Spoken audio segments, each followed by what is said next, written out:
Really gonna be filming on my bed. Yep, that's how it's gonna go. I guess. I don't know. Okay.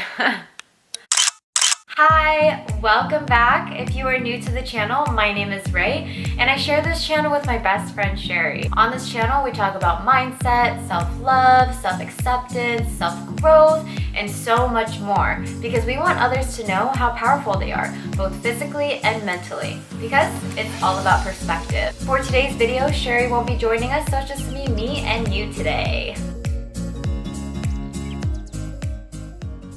So for today's topic, we're going to be focusing on how to stop our bad habits. But first, I want to quickly talk about what exactly happens in our brain while we're performing these habits. In our first video, Shari brings up endorphins and dopamine and neural pathways that are being stimulated in our brain during these habits. So I want to quickly focus on dopamine and how it's such a big influence on our habits.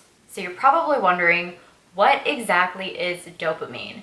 Dopamine is a neurotransmitter in the brain that is released when we're exposed to a reward.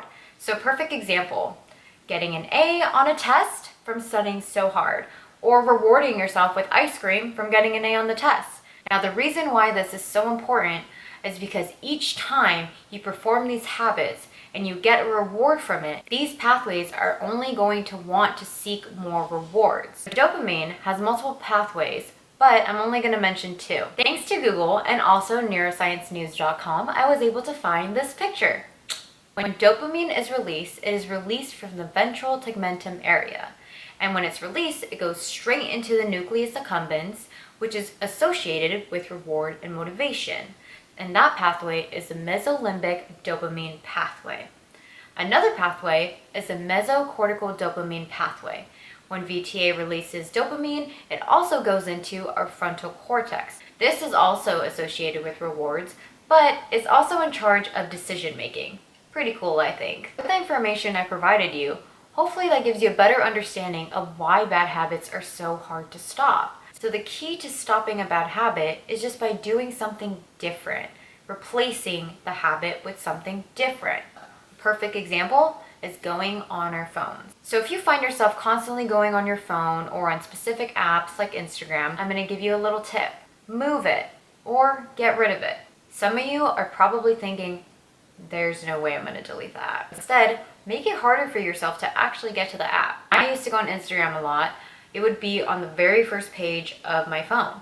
But instead, I removed it from that, and now I have to actually scroll through my apps to go find it. Do something like that for you to stop going on Instagram so much. Another habit that you can stop, that a lot of us have probably done, is watching Netflix. Some of us binge watch. It's not really that great. Instead of watching Netflix for over an hour, do something different. Go for a walk, go to the gym, read a book, or let's say you do really enjoy Netflix. That's totally okay. Sometimes it's okay to be a couch potato. Limit the time you have on Netflix. Put a timer for yourself. There's always time to watch Netflix, but it's not really a good habit if you're sitting on your butt for like 3 to 4 hours watching a show that's not going to go anywhere.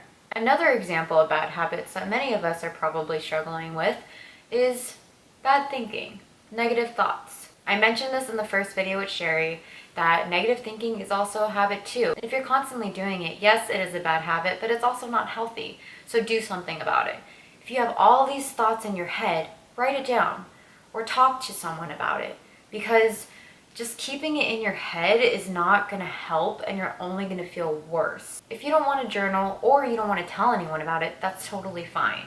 You can say it out loud when you're alone, like, I'm so mad at this, or I'm so bothered by this. But after you do that, say out loud exactly what you're grateful for, even how small it is. I know I mentioned this in the first video, but I want to emphasize that, because when you think of all the things you actually have in life, you forget about all those negative things and you realize, what's the point of thinking of all of this when it's not going to lead me to anywhere? And after thinking about all that you're grateful for, you realize how much more it lifts you up and how much you really do have in life. So I know these weren't exactly tips on exactly how to stop your bad habits, but it's just a reminder that it's possible and that you're able to replace them.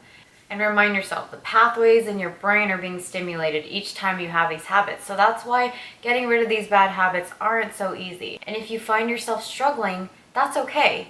We're human. So that's it for today. I really hope you guys found this video helpful.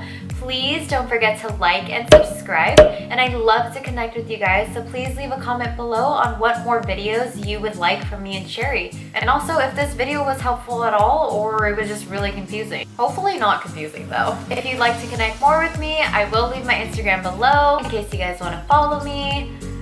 Really don't have to if you don't want to. And also let me know if you guys have any other tips on how to stop bad habits. Until the next video, I'll see you guys soon. Bye! I was able to find this picture. You guys, check out my cool lights. Oh, I'm hungry. Let me show you guys what's going on here while I'm filming. You're so cute. Oh, excuse me. Close the door. No. Babe. I'm gonna play a movie. Close the door.